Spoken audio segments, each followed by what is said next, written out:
Kalau Somad yang digantung di kayu salib itu kan Yudas. Kalau Yahya Waloni yang digantung di kayu salib itu kan Barsabas. Kalau siapa namanya? Ipung ya, yang digantung di kayu salib itu adalah Simon ya. Kalau Gesani yang digantung di kayu salib itu adalah Yesus itu katanya. Ya, kalau aku betul. Kalau sebentar. Kalau Kainama mengatakan yang digantung di kayu salib adalah tidak ada bukti. Kainama itu tidak ada bukti. Ya, silakan. Kamu mau milih yang mana itu, coba silakan. Kan orang Islam semua. Nah, kalau menurutku Bang, penggantinya Nabi Isa ini benar Yesus Kristus gitu.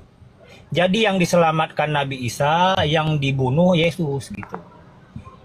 Ya terserah mau apa, kayak kita kan sama-sama menghargai.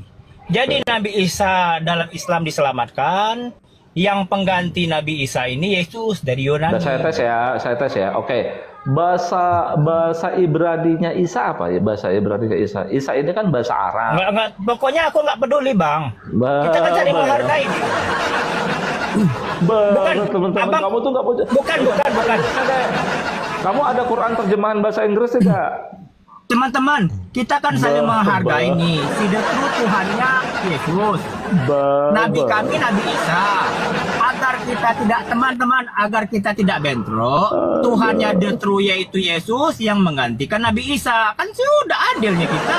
Ya udah, gini. Isa itu bahasa Inggrisnya apa? Isa itu bahasa Inggrisnya apa? Teman-teman, kita satu tanah air, jangan saling memperdebatkan. Tuhannya Nabi Isa itu. Kamu nggak mau jujur. Masalahnya kamu nggak mau jujur. Ya.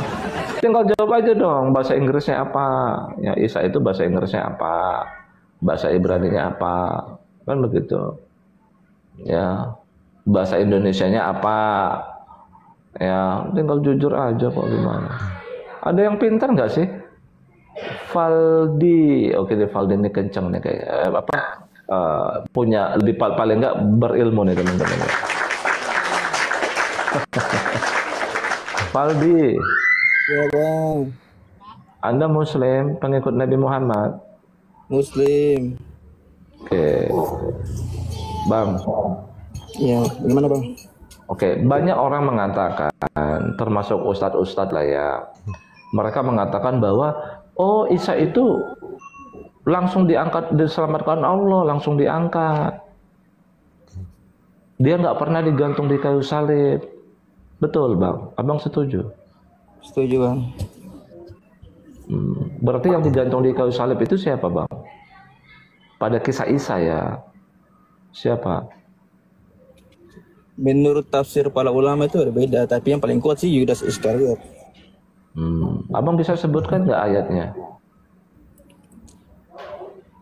Di situ para ulama mentafsir tentang ayat yang kami serupakan, diangkat ke hadirat kami dan kami serupakan. Jadi para ulama mentafsirnya bahwa yang diserupakan itu adalah salah satu sahabat Nabi Isa yang berkhianat, dan mereka mentafsirnya bahwa yang paling kuat pendapatnya, sebenarnya berbeda pendapat Bang, cuma yang paling kuat pendapatnya adalah Yudas Iskariot. Oke, kalau beda-beda pendapat pasti ada suatu kesalahan kan? Betul tidak? Ada yang mengatakan Yudas, ada yang mengatakan Simon, betul? Ya, kalau untuk kesalahan oknum memang mungkin bisa salah, bisa benar. Tapi kalau untuk diserupakan itu benar, itu pasti. Oke, yang diserupakan itu apa Bang? Yang diserupakan itu adalah wajahnya. Wajah, oke, nggak apa-apa. Oke, begini ya. Boleh saya bawa Bang Valdi berimajinasi, boleh? Boleh. Oke, kita kembali ke 1200 tahun yang lalu ya. Kita kembali ke ribuan tahun yang lalu. Abang Valdi ini merupakan orang yang beriman kepada Isa. Abang merupakan menjadi pengikutnya nih. Ya, beriman kepada Isa. Abang hadir pada peristiwa saat itu. Ya, dalam peristiwa penyaliban, ya. Di Al-Quran ada orang yang mengklaim telah berhasil menghabisi Isa, membunuhnya. Artinya mereka itu berarti sudah melihat peristiwa itu. Jadi dalam kesimpulannya, dalam imajinasi kita, baik Bang Faldi maupun orang-orang yang berkumpul pada saat itu, yang ingin menghabisi Isa, melihat peristiwa itu terjadi. Bisa sampai sini masuk di akal, Bang? Kita berimajinasi dulu ya. Masuk di akal, Bang? Maksudnya ini Bang, kalau untuk diserupakan ini kan ini bukan untuk... Sebentar. Enggak, kita berimajinasi aja dulu, Bang. Ikutin narasi saya. Ini Bang. Ya, abang ikutin narasi saya aja dulu. Jadi Bang Faldi saya bawa berimajinasi untuk melihat peristiwa saat itu. Bang Faldi ini bukan orang yang ingin menghabisi Isa, tapi menjadi pengikutnya, percaya kepada Isa, nonton peristiwa itu. Masuk, oke. Maka Bang Faldi, apa reaksi Bang Faldi sebagai seorang yang percaya kepada Isa melihat Isa digantung di kayu salib? Tapi padahal bukan Isa kan, abang kan nggak tahu kan? Tapi dia bukan Isa ternyata. Abang menangis tidak? Nangis Bang. Menangis. Bagi orang yang ingin menghabisi Isa, mereka tertawa bangga tidak Bang? Tertawa bangga. Jadi baik yang orang-orang yang menangis melihat peristiwa itu dan orang-orang yang tertawa bangga, orang-orang yang kufur terhadap Isa, sama-sama melihat peristiwa saat itu. Kalian pikir itu Isa kan? Padahal bukan, betul? Iya. Betul ya? Betul. Betul. Sehingga sebenarnya itu kalian itu tertipu, baik orang yang ingin menghabisi Isa maupun orang-orang yang nangis, Bang. Jadi kalau menurut saya abang percuma nangis. Kaulah Al-Masih. Ya, kau digantung di kayu salib. Padahal dia bukan Isa, tapi abang pikir dia Isa, betul tidak? Sehingga abang tertipu kan? Pada peristiwa ini abang tertipu. Nah, yang namanya yang namanya ada orang yang tertipu, Bang. Tentu ada penipunya, Bang. Penipunya siapa, Bang, dalam hal ini? Begini Bang, ini kan cerita tentang Nabi Isa. Nabi Isa ini kan sudah diklarifikasi di zaman Nabi Muhammad. Jadi kisahnya telah Allah ceritakan yang sebenarnya. Ini begini Bang, kabar dari manusia dengan kabar dari firman Allah, mana yang mendekati kebenaran, mana yang lebih benar? Apakah cerita manusia atau firman Allah langsung, firman Tuhan langsung? Abang percaya yang mana? Ketika manusia mengatakan bahwa kami berhasil menyalibnya, atau atau mengatakan bahwa dia telah disalib atau dia dibangkitkan lagi begini dan begini. Itu kan cerita dari manusia. Tapi ketika ada kabar dari Tuhan yang mengatakan bahwa mereka berselisih pendapat dan kami tidak menyalibkan, dia tidak disalibkan, merupakan dia disuruhkan dan diangkat ke hadirat kami. Jadi ini kita sebagai manusia, kita lebih percaya yang mana? Firman Tuhan atau cerita manusia terdahulu? Masalahnya gini loh Bang. Masalahnya apa yang abang katakan tidak sesuai dengan Allah katakan. Itu masalah besarnya di situ. Seperti apa? Abang bilang kepada orang-orang tidak percaya sama firman Allah. Padahal yang terjadi sebenarnya begini Bang. Yang abang sangkakan itu firman Allah, padahal itu bukan.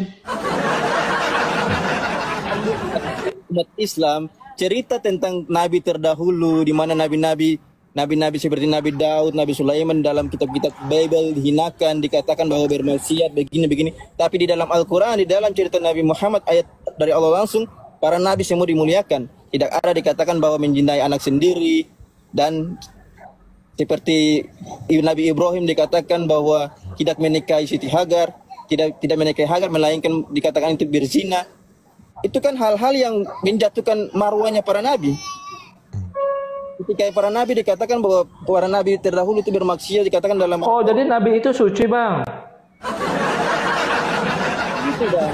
Abang pikir nabi-nabi itu suci, nggak ada dosanya. Nah, ini repot teman-teman. Bang, nabimu aja bentar Bang. Nabimu aja Bang dalam Al-Quran pernah melakukan perbuatan yang paling dibenci Allah. Apa itu? Musyrik. Nabimu itu pernah musyrik di Quran. Mana dalilnya? Coba apa coba? Oke, saya tunjukkan dalilnya. Lihat kemusyrikan coba. Ada Quran di situ. Ayat berapa bang? Ayat berapa? At-Tahrim ayat 1. At-Tahrim. Kalau Nabi Musa dosanya apa? Dia membun orang. Lah. Makanya Nabi Musa sendiri mengatakan, ya ini adalah perbuatan setan dan setan itu sungguh nyata. Setelah dia membunuh orang, memang Nabi itu ada dosanya. Gimana? Silakan. Paham dosa dengan musyrik nggak? Dosa besar dengan kemusyrikan. Bukan, saya kan tadi bilang ya. Nabi itu di Quran bukan berarti dia suci, tidak pernah melakukan dosa. Ya Allah. Tadi kan Anda yang mengatakan seperti itu. Coba buka surat. Abang bilang Nabi kalian itu musyrik, melakukan kemusyrikan. Pernah melakukan musyrik. Tapi ditegur dia ditegur. Di mana bang? Di mana? At-Tahrim ayat 1, dia mengharamkan apa yang Allah halalkan. Coba buka At-Tahrim ayat 1. Nabi Musa pernah membun orang, Nabi Musa. Bahkan Nabi Musa mengatakan ini adalah perbuatan setan. Coba Nabi Muhammad lah dulu, nabimu dulu. Coba baca itu At-Tahrim ayat 1. Makanya dia ditegur supaya ngerti kan, maksudnya seperti itu. Coba.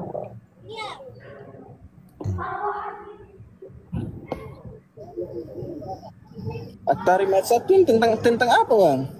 Ya coba abang baca.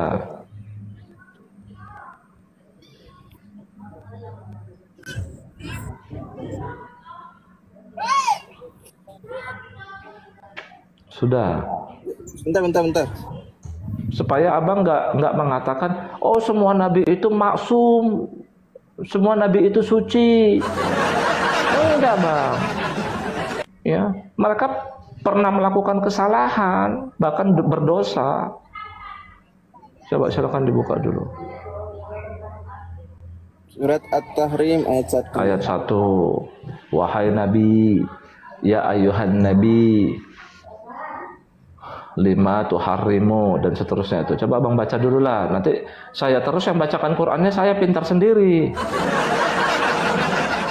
Ya, silakan. Bentar bang, tuanya jaringannya lagi. Nggak apa-apa. Kalau Musa seperti itu, dia pernah membun. Dia sendiri mengatakan, ini perbuatan setan, kata dia. Yang dilakukan Musa itu. Tapi kan apakah membatalkan Musa sebagai nabi dan rasul? Ya tidak kan. Maksudnya seperti itu loh. Ya bang, ya ayuhan silakan dibaca. Ya ayuhan nabiyyu lima tuharrimu ma ahallallahu lak. Tabtaghi marada ta'azwajik wallahu ghafurur rahim. Wahai Nabi, mengapa kau mengharamkan apa yang diharamkan Allah bagimu? Engkau ingin menyenangkan hati istri-istrimu. Ya, Maha Penyayang. Ya itu. Apa yang dilakukan Nabi? Dia mengharamkan apa yang Allah halalkan kan? Betul. Ayat ini kan teguran bang. Justru itu kan saya bilang dia ditegur. Tapi dia sudah mengharamkan apa yang Allah halalkan nggak di ayat itu? Sudah. Begini bang, dalam konteksnya Nabi Muhammad tidak mengetahui bahwa ini sesuatu yang tidak konteks bang. Kalau kita sudah tahu ini haram, kita halalkan. Contohnya begitu bang. Ini orang gimana? Aduh. Berarti nabimu blow on, nabimu. Contohnya begini bang. Sebelumnya dia nggak tahu, blow on. Kamu gimana? Ya dia udah tahu, makanya dia ditegur. Kalau Nabi karena apa? Tahu. Karena dia takut sama istri. Karena dia takut sama istri, bang. Saya bilang kalau Nabi sudah tahu, tidak lagi mungkin turun ayat. Firman turun untuk mengajarkan. Kalau para nabi semua tahu pengajaran, tidak usahlah firman turun. Berat saudara. Musa aja ngomong yang kulakukan ini perbuatan setan, kata Musa, Bang. Gitu. Padahal Musa salah satu rasul yang derajatnya ditinggikan Allah, yang bisa berkalam sama Allah, berkata langsung. Maksud saya itu, Bang. Jadi jangan Anda fitnah para nabi itu seolah-olah nggak pernah ada dosanya gitu loh. Ya udah, saya udah tunjukkan. Coba Bang, saya udah tunjukkan, Bang. Oke, Nabi Musa sudah, Nabi Muhammad sudah. Bagaimana dengan Nabi Isa, Bang? Sebutkan apa dosanya, silakan jawab. Apa, Bang, dosa Nabi Isa di Quran, Bang? Coba, Bang. Ya udah, saya kan udah tunjukkan di surat Al-Qasas ada itu, Bang. Surat Al-Qasas tentang begini, Musa Bang. tadi. Oke. Coba tunjukkan sekarang dosanya Nabi Isa. Gantian dong, coba. Gini, Bang. Silakan. Al-Quran tidak pernah menceritakan para nabi. Gimana Al-Quran menceritakan dosanya para nabi? Coba. Aduh. Kita menceritakan dosanya Nabi Sulaiman. Dalam Nabi surat Yusuf, Nabi Daud. Pernah. Al-Qasas, Musa itu berkata, ini perbuatan setan yang kulakukan ini, kata Musa, Bang. Surat Al-Qasas. Ayat ke berapa? Ya coba Abang carilah di situ, saya lupa ayatnya. Surat Al-Qasas. Nabi Isa membun pengikut Fir'aun. Coba buka. Bukalah di situ, Abang bukalah. Saya lupa ayatnya itu di surat Al-Qasas. Dia sendiri yang mengatakan ini perbuatan setan. Iya, di surat ke berapa? Surat Al-Qasas, Abang buka aja lah di situ. Abang cari di Google. Ya, Musa membun pengikut Fir'aun, surat Al-Qasas. Terbuka tuh. Bentar, ini surat Al-Qasas ini ada Sudah. di 88 ayat. Ayat Iya lima. itu dibuka aja, dibuka. Diketik aja, diketik. Saya lupa ayatnya. Surat Al-Qasas. Atau Abang ketik aja, ketik. Nabi Musa membun pengikut Fir'aun. Nabi Musa sendiri kok yang ngomong. Silakan dibacakan. Dikira saya bohong. Iya, masalahnya di ayat ke berapa ini? Karena saya bukan langsung di Musaf ini, Bang. Nah coba teman-teman tahu nggak teman-teman? Coba teman-teman ketik di bawah coba. Tuh dua ayat tuh. Teman-teman bisa cek. Tuh Al-Qasas 19 sampai 12. Tuh ada yang ngetik tuh. Ya makasih Pak Yakin itu. Ya. Iya, saya bukan penghafal Quran, Bang. Bagi saya Quran itu nggak perlu dihafal. Tuh Al-Qasas ayat ya 17 sampai 19. 17. Ya itulah ceritanya 17, 18, 19. Itulah itu ya itu ceritanya itu. Ya. Karena baca Quran, menghafal Quran itu nggak dapat pahala. Makanya saya nggak mau menghafal.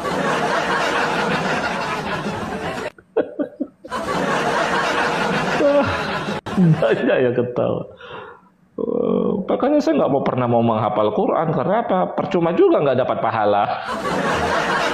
Pak Destones. Coba baca 19 sampai 21. 19:21. Ya, baca. Maka ini 19-nya. Maka ketika dia Musa hendak memukul dengan keras orang yang menjadi musuh mereka berdua. Musuh berkata, "Wahai Musa," musuhnya berkata, "Wahai Musa, apakah engkau bermaksud membunuhku sebagaimana kemarin engkau membunuh seseorang?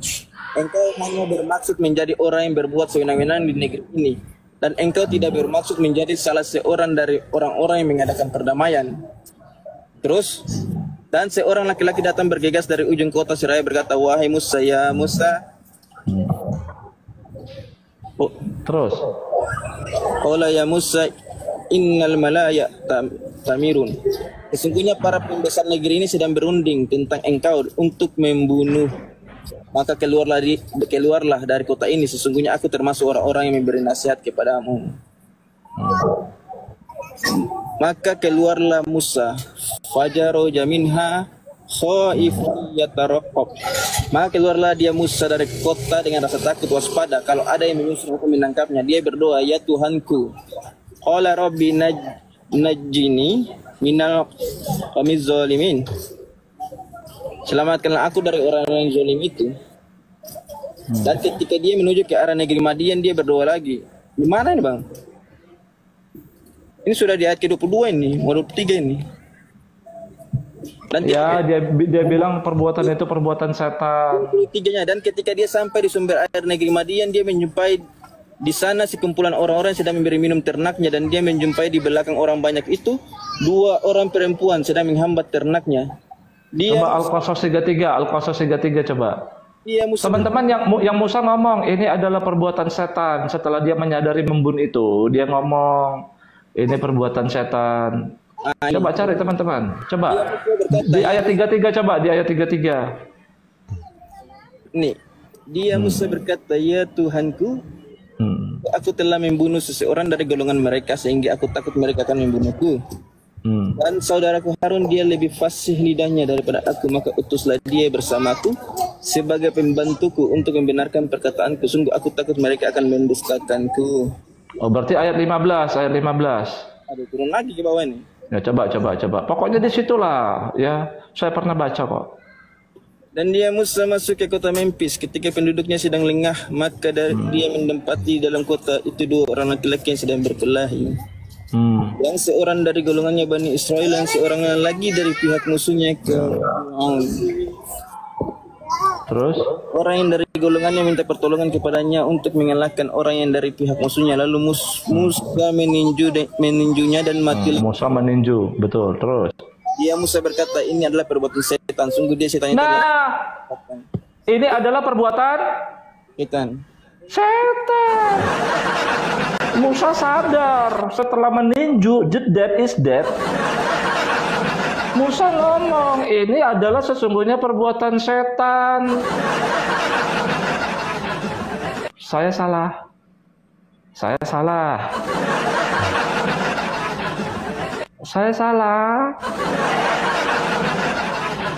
Gitu. Tapi ya tidak merubah dia sebagai nabi dan rasul. Tetap aja Allah mengangkat dia jadi nabi dan rasul. Itu maksud saya, Valdi.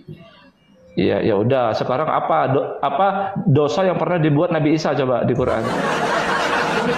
Kalau bicara tentang Indonesia,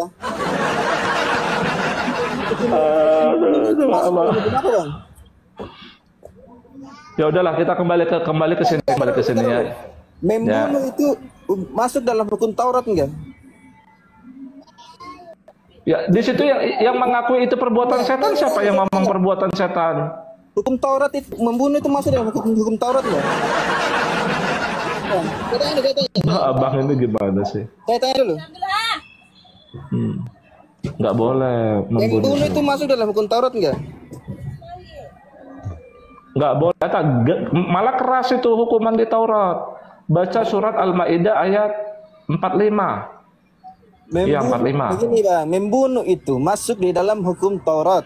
10 hukum Taurat boleh membunuh. Hukum Taurat itu lebih kencang. Gigi ganti gigi, mata ganti mata,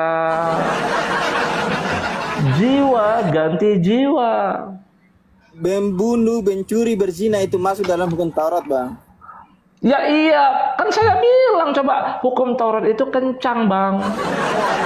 Ketat, maksudnya itu ketat. Coba. Begini, Bang. Ketika ayat ini terjadi, Nabi Musa sudah menerima Taurat atau belum?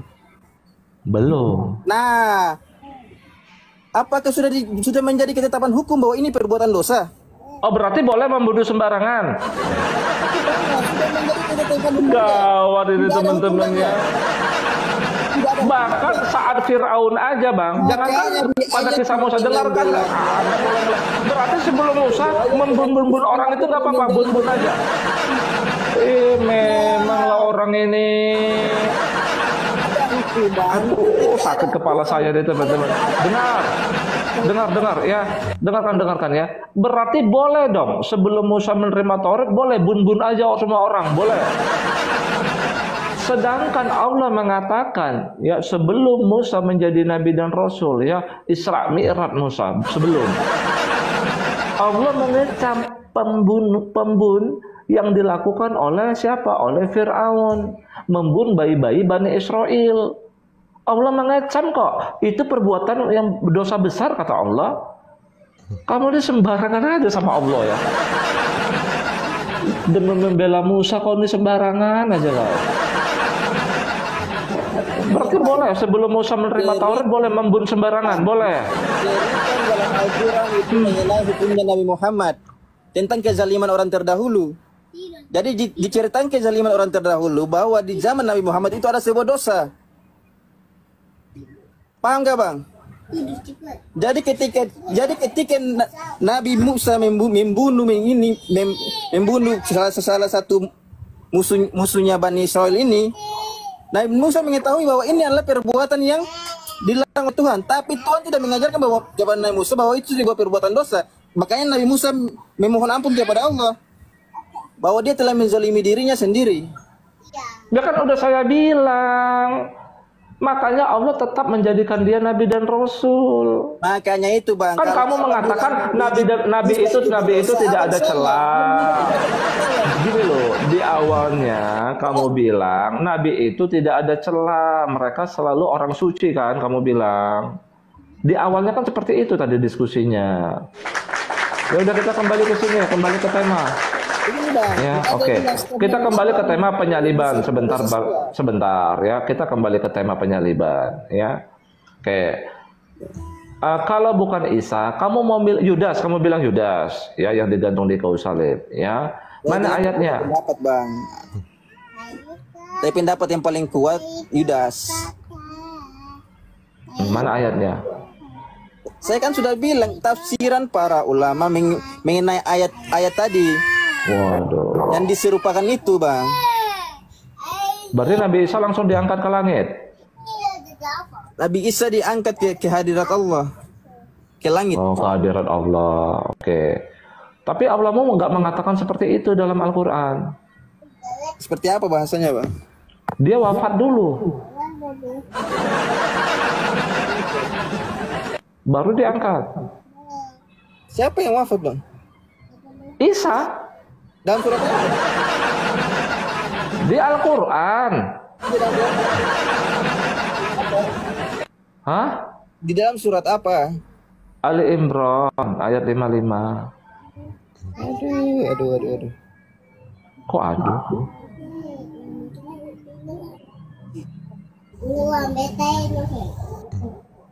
Idza qala Allah ya Isa inni mutawaffika wa rafi'uka ilayya wa mutahhiruka minal ladzina kafaru wa ja'ilul ladzina ittaba'u fawqa alladzina kafaru ila yaumil qiyamah. Ingatlah ketika Allah berfirman, wahai Isa, aku mengambilmu dan mengangkatmu kepadaku serta menyucikanmu dari orang-orang kafir. Kok mengambilmu bang? Yang diambil apanya? Rohnya. Berarti Allah mengambil nyawanya? Iya, mengambil rohnya begitu. Maksud abang begitu? Ya, saya tanya kepada abang. Itu Arabnya apa itu Arabnya? Mengambil itu, ya Isa ini mutawafik. Mutawafika itu apa itu? Itu mengambilmu. Bahasa Arab mengambil yakhuz. Itu wafi tawafa apa artinya?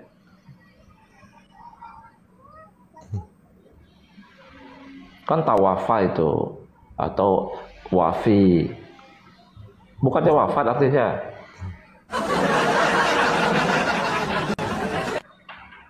Coba abang belajar dulu bahasa Arabnya. Sesungguhnya aku mewafatkanmu baru dan mengangkatmu kepada aku itu. Artinya begitu yang benar. Wafik di sini dalam bahasa Arab itu tepat, sesuai. Wafik. Mawafik. Bukan wafi atau tawafa wafi. Aduh. Nggak pakai kof. Pakai kof itu bang. Mawafik. Oh, mawafik. Pakai. Mana pakai kof bang? Mutawafika.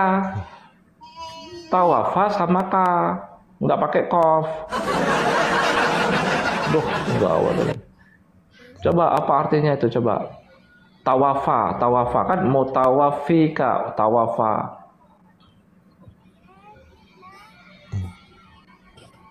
Wafat. Sesungguhnya aku mewafatkanmu. Nah, itu arti yang benar. Baru warafi'uka ilayya, dan mengangkatmu kepadaku. Betul tidak? Salah lagi saya ini.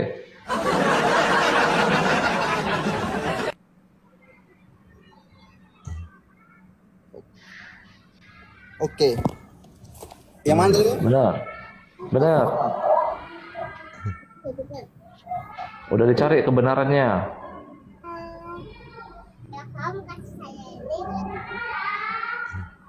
Sudah. Bang, Oke. silakan. Udah dicari kebenarannya apa di situ? Benar nggak? Ini Bang. Betul. Saya kasih tunjuk. Ya, boleh. Ya. Diberdirikan aja, diberdirikan aja. Jangan tidur. Nah, ya itu.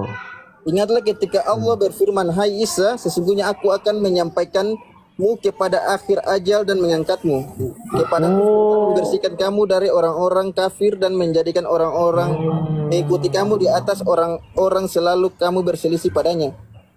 Ini kan berarti sesungguhnya dia berarti sudah sampai dong pada akhir ajalnya berarti. Kemudian diangkat. Di sini Bang. Mengenai ini. Itu artinya Ini mutawafik warafi'uka ilayya.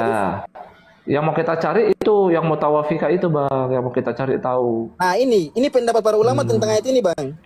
Tentang ini. Menurut Qatadah dan ulama. Berarti udah almarhum lah ini Nabi Isa, udah almarhum ini teman-teman. Ini merupakan bentuk kalimat dan bentuk muqaddam dan muakhar, yaitu bentuk kalimat yang mendahulukan apa yang seharusnya ada di akhir dan mengakhirkan apa yang seharusnya ada didahulukan. Jadi ayat ini bercerita tentang nanti setelah Nabi Isa turun.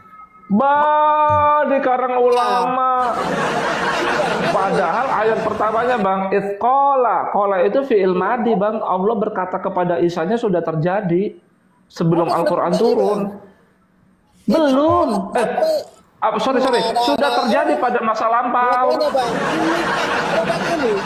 Ini merupakan bentuk kalimat dalam bentuk muqaddam dan muakhar. Karangan ulamamu. Kalimat yang mendahulukan. Jadi seharusnya di akhir. Karangan ulama kok dibawa-bawa ke saya teman-teman. Coba buka bahasa Arabnya, bahasa Arabnya. Coba buka ayatnya. Kita satu-satu. Iya, sebentar. Apa itu bukan ini ayatnya, itu karangan ulama dibawa-bawa. Coba buka ayatnya. Para ulama, ayatnya aja nanti kita pahami. Ini mereka berbicara dengan ilmu, tidak ada asumsi di sini. Ilmu ngarang ulama itu ilmu ngarang. Padahal bentuk kalimatnya itu fi'il madi. Qala, telah berkata. Sudah terjadi itu. Wafatnya sudah terjadi. Diangkatnya sudah terjadi. Ini ayatnya. Para ulama mengambil dari sini, Bang. Abang kan mengatakan bahwa mutawafik ini kan? Nah, seperti ayat ini, contoh ayat ini. Wa huwallazi yatawafik. Ini wafik juga.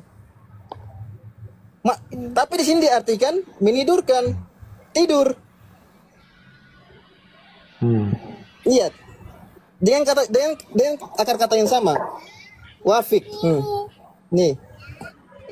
Apakah ini yakni aku mengangkat apakah perkataan di sini dikatakan bahwa nih, dan dialah yang menidurkan kalian di malam hari, berarti dialah yang mewafatkan kalian di malam hari. Berarti konteks wafat itu apa berarti? Wafat itu apa artinya? Kalau di dalam bahasa Indonesia kan apa itu coba? Iya, makanya kenapa di sini dikatakan dan dialah yang menidurkan kalian di malam hari di surat Al-An'am ayat ke-60. Bahasa Arab tidur naum. Emang saya nggak paham bahasa Arab tidur naum. Kalau saya oten bisa kamu bodoh-bodohi saya. Bahasa Arab ini kata 12. Bahasa Arab tidur itu naum. Gimana? Makanya Bang, di sini kalau abang menafsirkan bahwa Wafik ini mati, berarti abang harus menafsirkan Kapan? Wafik ini. Kapan saya katakan Nabi Isa itu mati? Nggak pernah. Saya mengatakan Nabi Isa itu wafat. Karena ayatnya itu mengatakan dalam bahasa Arab Wafik. Karena ayatnya itu Bang, ayatnya Allah mewafatkannya, baru dia diangkat. Saya tidak pernah mengatakan Nabi Isa almarhum kayak nabimu. Nabimu almarhum. Saya tidak mengatakan Nabi Isa itu almarhum. Dah mau tahu jawabannya? Dia belum meninggal Bang. Memang kapan saya mengatakan dia meninggal? Nabi Isa mengalami wafat. Saya tidak mengatakan dia meninggal. Makanya saya percaya dia turun lagi menjadi Allah di muka bumi. Kapan? Saya tidak. Kalau dia udah dikubur almarhum kayak nabimu, mana bisa dia turun lagi? Dalam konteks ini Nabi Isa turun untuk menyelesaikan perselisihan yang terjadi. Bahwa ya, dia kamu tuh gini loh, tadi kamu mematakan tuduh salib-salib, saya. dalam arti dia akan menjelaskan kepada pengikutnya bahwa dia ini bukan Tuhan. Lain lagi, jangan ke situ dulu, ke ini aja. Turunnya Nabi Isa lain lagi yang dibahas. Untuk apa? Turunnya Nabi Isa kedua kali. Ya, nanti ini aja dulu, kamu aja belum jelas. Nabi Isa mengalami wafat tidak di ayat itu, Ali Imran 55. Makanya Bang, di sini para ulama mentafsirkan bahwa Nabi Isa itu ditidurkan Allah di atas langit. Hah? Tidur? Tidur itu naum, bahasa Arabnya naum.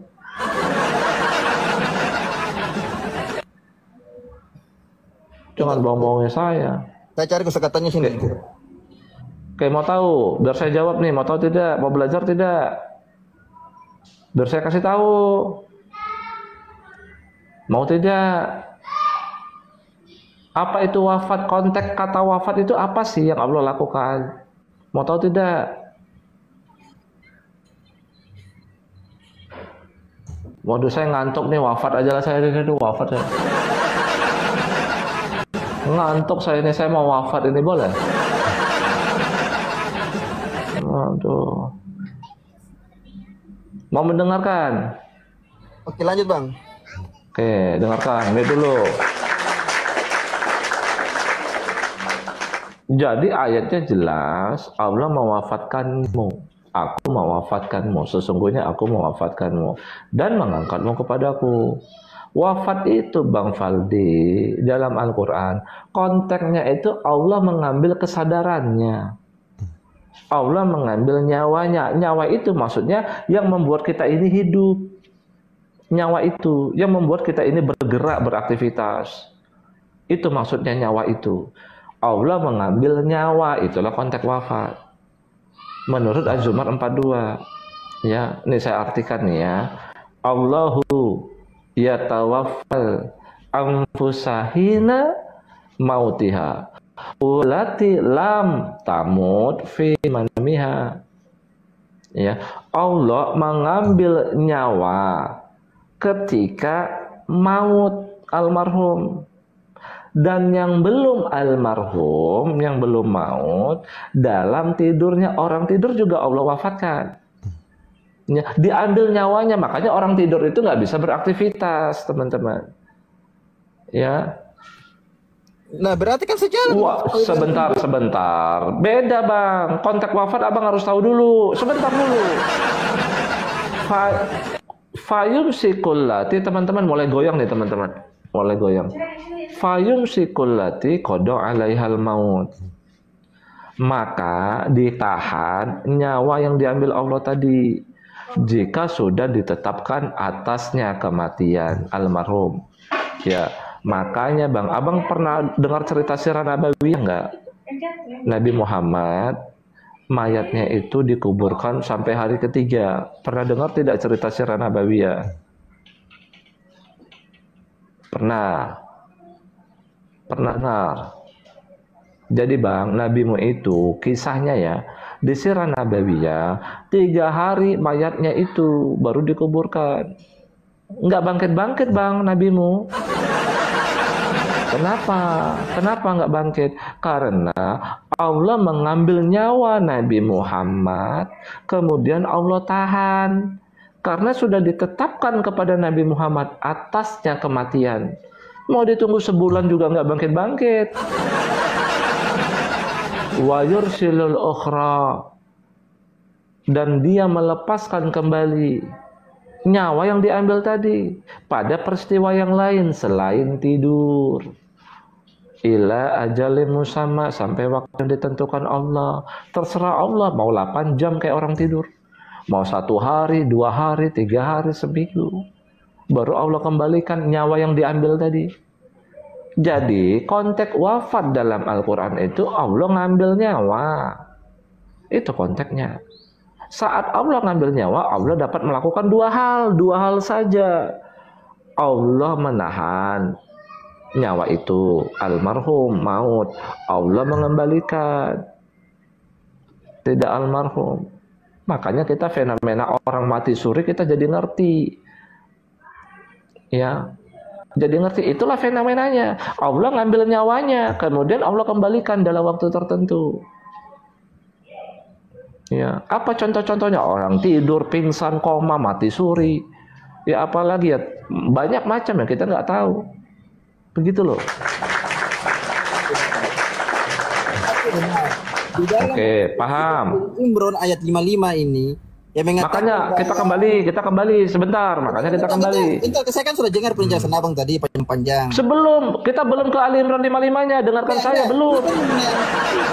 Saat Allah mewafatkan, sebentar dong. Ini mau kita cocokkan sama Ali Imran 55 sesuai definisi wafat dalam Al-Quran.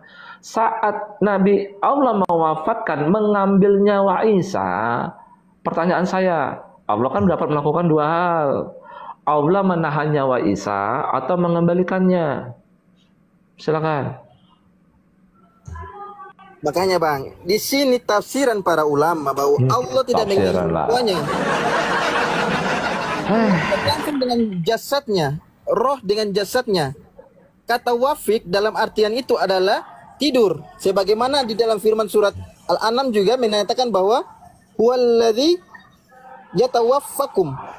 Menggunakan kata yang sama, diartikan dan dialah yang menidurkan kalian di malam hari. Dengan kata tidur. Tidur dalam konsep ini, wafat itu kan apabila tadi kan maknanya bisa ditidurkan juga. Makanya di dalam surat Az-Zumar, bukan maknanya, kamu salah. Dengarkan. Bukan maknanya bisa tidur, salah. Itu dampak. Itu gini loh. Kamu dengarkan. Saya dulu. Ya. Konteks ya Allah, dengarkan dulu. Ya, dengarkan dulu. Konteks wafat dalam Al-Quran, Allah ngambil nyawa. Itu konteksnya. Saat Allah ngambil nyawa, Allah dapat melakukan 2 hal. Itu maksud saya. Allah menahannya, almarhum, kayak nabimu. Dan Allah melepaskannya kembali, rilis, wa yursilu, mengutusnya kembali. Ya, nyawa itu masuk lagi ke tubuh. Ya, apa bentuknya? Salah satunya tidur, bisa pingsan, koma, mati suri. Itu kok kau nyamain wafat itu sampai dengan tidur? Bukan itu maksud saya. Saat Allah mengembalikan nyawanya, salah satu bentuknya apa? Tidur. Apalagi pingsan, koma, mati suri. Ya, atau entah apalah, mati, dicek dokter mati, ya kan? Dibawa pulang ke rumah, tiba-tiba dia berdiri. Makanya saya bilang bang, Oke, dalam konsep paham. Imron ayat 55 ini. Makanya kita cek, bentar kita cek, kita kaitkan dengan ayat An-Nisa 157 Fadli. Sebentar, kita cek. Apakah berarti Allah melakukan mengambil nyawa Isa? Itu dulu pegang. Allah mengambil nyawa Isa, itu dulu dipegang. Ya, itu dulu pegang. Apakah saat Allah mengambil nyawa Isa ini Allah menakdirkan menahannya atau mengembalikannya? Saat mereka berkata wa qaulihim inna qatalnal masiha Isa bin Maryam Rasulullah. Saat mereka berkata sesungguhnya kami telah berhasil membunuh Al-Masih putra Maryam.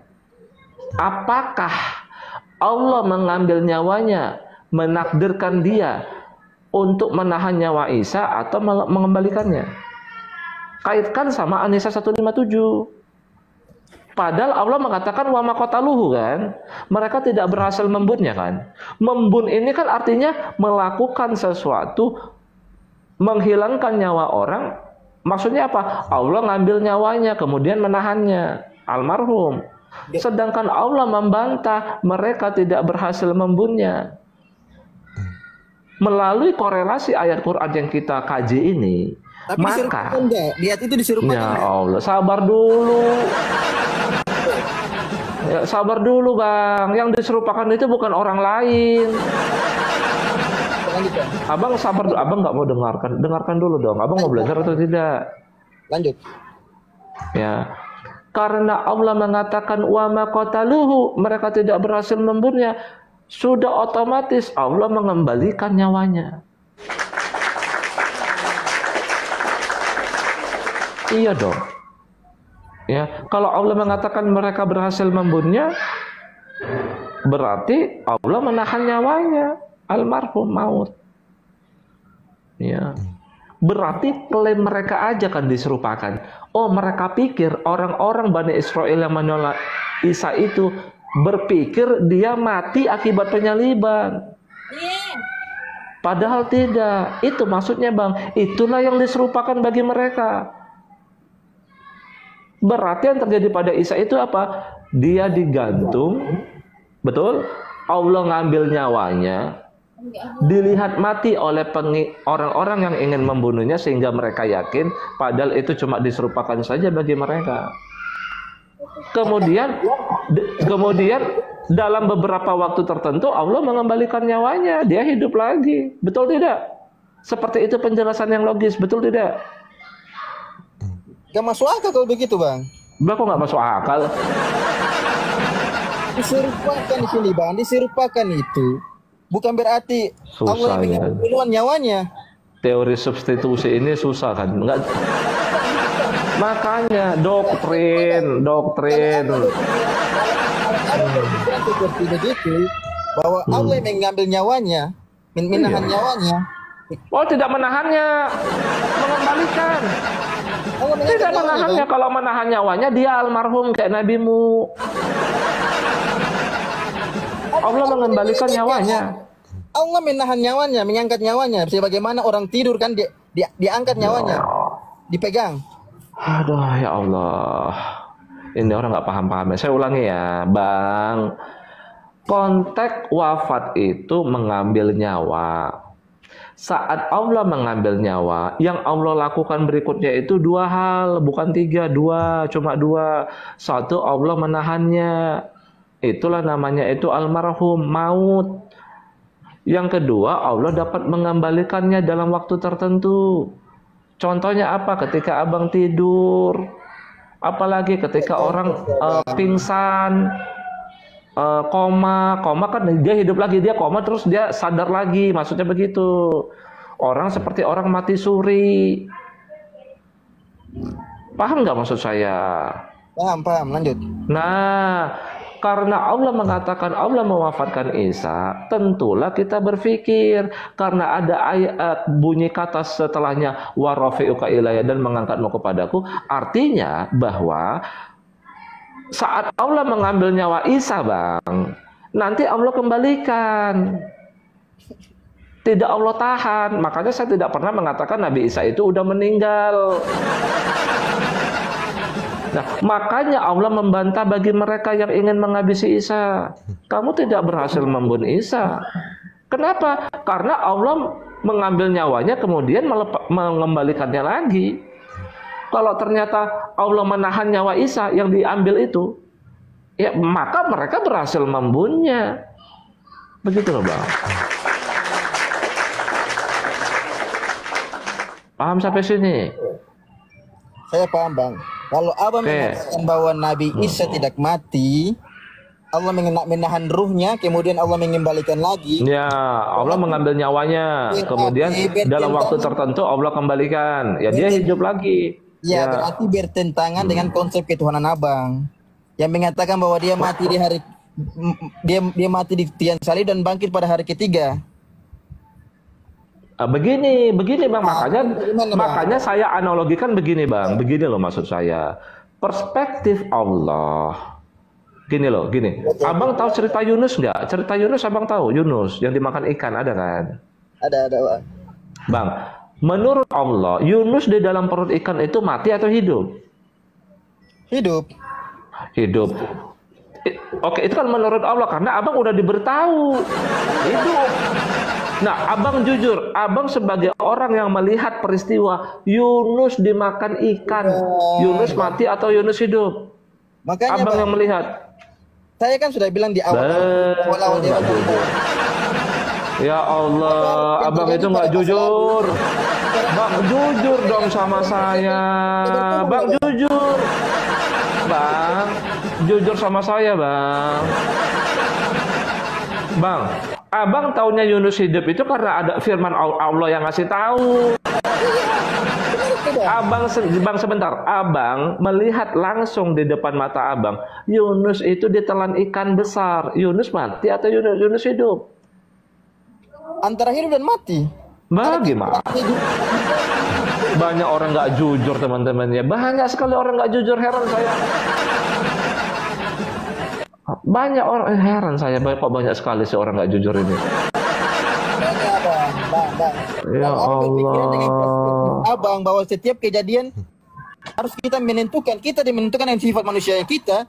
Setelah datang kabar dari Tuhan, kita lebih mempercayakan kabar dari Tuhan. Firman makanya itu perspektif, Bang. Ini kan Abang gini. Gini sebentar. Berarti Abang menyalahkan orang-orang yang melihat peristiwa penyaliban itu. Makanya mereka nangis di bawah. Sebentar. Saya tanya. Berarti seolah-olah Abang ingin menyalahkan. Seolah-olah yang menyalahkan begini ya. Maksud saya begini. Abang Fadli ingin menyalahkan orang yang melihat peristiwa saat itu, yang nangis. Melihat peristiwa Al-Masih Putra Maryam itu digantung di kayu salib. Mereka sedih loh di bawah. Mereka tidak menginginkan itu loh. Mereka tidak ingin membunuhnya loh. Tapi mereka sedih. Yang mereka lihat dia mati, Bang. Abang menyalahkan orang itu. Adil seperti itu, mereka disalahkan, Bang. Ya kan? Dalam perspektif orang yang melihat ya dia mati, Bang. Sama seperti orang yang ingin menghabisi Isa. Sama itu. Makanya saya kasih contoh seperti tadi, Bang, kepada Abang. Abang Fadli ini pengikutnya nonton di bawah. Dan ada juga orang-orang yang ingin menghabisi Isa. Perspektif kalian akan sama itu. Baik kamu pengikutnya maupun orang yang ingin membunuhnya. Sama, he's dead. He died on the cross. Sama, Bang. Yang membedakan apa mereka berdua? Yang membedakan itu begini. Untuk pengikutnya tahu dia bangkit. Untuk yang membunuh Isa nggak tahu kalau dia itu bangkit, Bang. Mereka bilang mayatnya dicuri. Yang ingin membunuhnya itu, Bang, mereka bilang mayatnya dicuri. Bagi pengikutnya mereka ngerti dia bangkit. Itu yang membedakan. Kalau perspektif saat digantung di kayu salib sama lah. Itulah perspektif orang yang melihat penyaliban, orang yang menyalib, keduanya melihat bahwa hal tersebut adalah Isa. Ya iyalah, Bang, bukan orang lain. Iya dong. Iya. Tetapi Isa itu.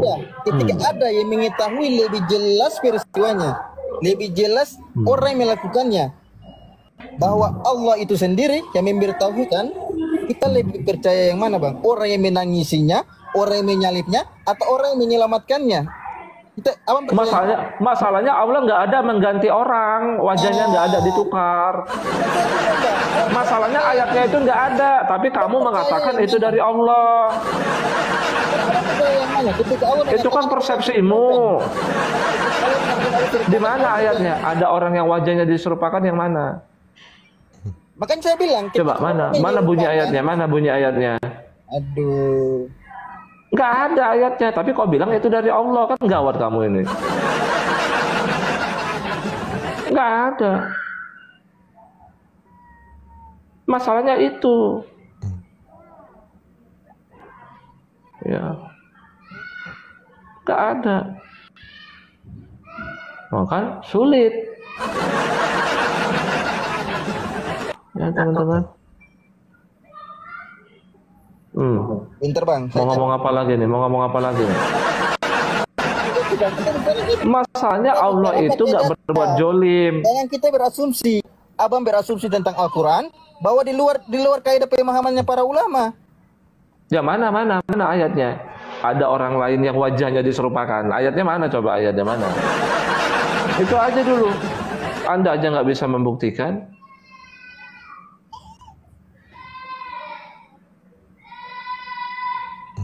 Sudah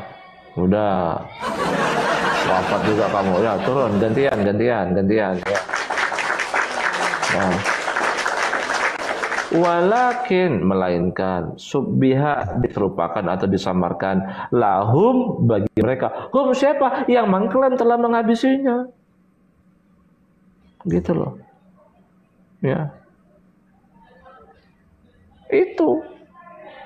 Yang diserupakan itu asumsi mereka, perkataan mereka yang telah berhasil membunuhnya, padahal tidak. Begitu.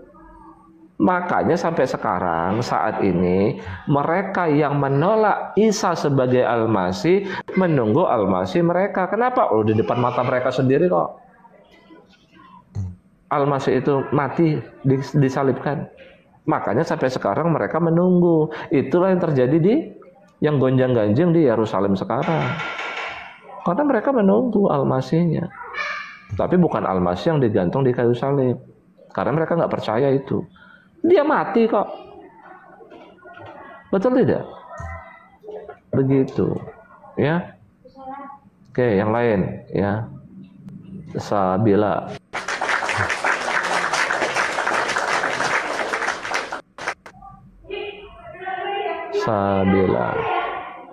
Apa manfaat? Ya manfaatnya percayalah dia yang digantung di kayu salib. Ya dia mati dan bangkit, wafat itu. Ya, mati dan bangkit itu kan diksi wafat di Quran, gimana sih? Ya. Pak Sabila.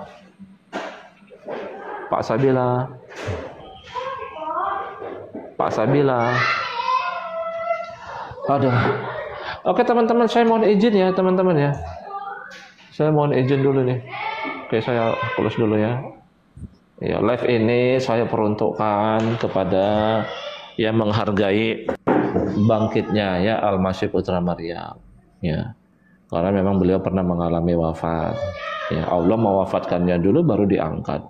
Ya, namanya mewafatkan itu ngambil nyawanya tapi dikembalikan, ya dia bisa bangun dong. Bisa berdiri, bisa makan ikan goreng. Ya, bisa bertemu sama murid-muridnya, nakut-nakutin. Iya dong. Saya kalau kayak gitu takut saya. Ya kan? Misalnya saya telah menguburkan bapak saya nih, saya kuburkan nih. Ya kan, tiba-tiba besok pagi datang ke rumah, tok. Assalamualaikum. Wah, takut saya gitu. Takut dong. Ya. Gitu loh teman-teman ya. Maksudnya Al-Quran menjelaskan inilah yang terjadi. Peristiwa seperti itu bisa terjadi. Ya, namanya Allah mewafatkannya. Ya. Gitu ya, bahwa betul-betul lah. Jadi maksud saya lihat salib nggak kejang-kejang. ya bisa menghargai, ya lihat gereja yang ada tanda salib nggak kejang-kejang. Itu maksud saya. Dan kita memang beriman dialah yang digantung di kayu salib, ya kan? Orang suci itu, ya dialah Al-Masih, ya juru selamat, ya wakil Allah di muka bumi. Ya, kalian Palestina itu kalau nggak Palestina itu ujungnya kan harus dia yang membunuh yang Dajjal kan? Kalian pahami seperti itu kan? Ya kalau nggak ada dia nggak bakal makmur, nggak bakal damai dunia, betul nggak? Selama masih Al-Masih Dajjal, Al-Masih yang palsu, damai nggak dunia? Nggak mungkin kan? Kalian kan memahami begitu, Nabi Isa akan turun membunuh Dajjal. Ya berarti dia sosok yang penting juga bagi kamu, walaupun kamu dia bukan nabimu, dia bukan nabimu loh ya. Ya, dia nabi orang, ya. Maksudnya itu bukan nabimu karena kamu tidak mengikuti syariat dia, kau mengikuti syariat Muhammad. Mereka lah yang mengikuti syariat dia. Siapa ya? Oten-oten. Kan begitu maksud saya. Tapi dia Tuhanmu juga, kau akuin itu. Ya, dia Tuhan seluruh manusia, akuin. Ya, akuin teman-teman. Oke ya teman-teman ya. Terima kasih ya. Baik, Syekh Truth mengangkat satu pertanyaan tajam, dan sangat masuk akal, siapa sebenarnya yang disalib menurut Islam? Karena faktanya adalah, Al-Quran tidak pernah menyebutkan siapa. An-Nisa 157 hanya mengatakan, mereka tidak membunuhnya dan tidak menyalibnya, melainkan yang diserupakan bagi mereka. Diserupakan, siapa? Tidak ada nama, tidak ada peristiwa, tidak ada saksi. Bayangkan, sebuah kitab suci yang diklaim sempurna, tapi ketika bicara soal peristiwa paling menentukan dalam sejarah manusia, penyaliban Yesus, justru meninggalkan lubang besar, tidak ada identitas pengganti. Akibatnya, lihat tafsir-tafsir ulama, Ibnu Katsir menyebut Yudas, Al-Ta'labi menyebut murid yang rela berkorban, beberapa menyebut Simon dari Kirene, dan bahkan sebagian lain, diam, karena memang tidak ada nas yang jelas. Kalau ini adalah kebenaran mutlak dari Tuhan, kenapa justru menimbulkan kebingungan selama 1400 tahun? Sementara Injil, 4 penulisnya, saksi-saksi, bahkan sejarah sekuler Romawi, semua serempak menyatakan, Yesus disalib.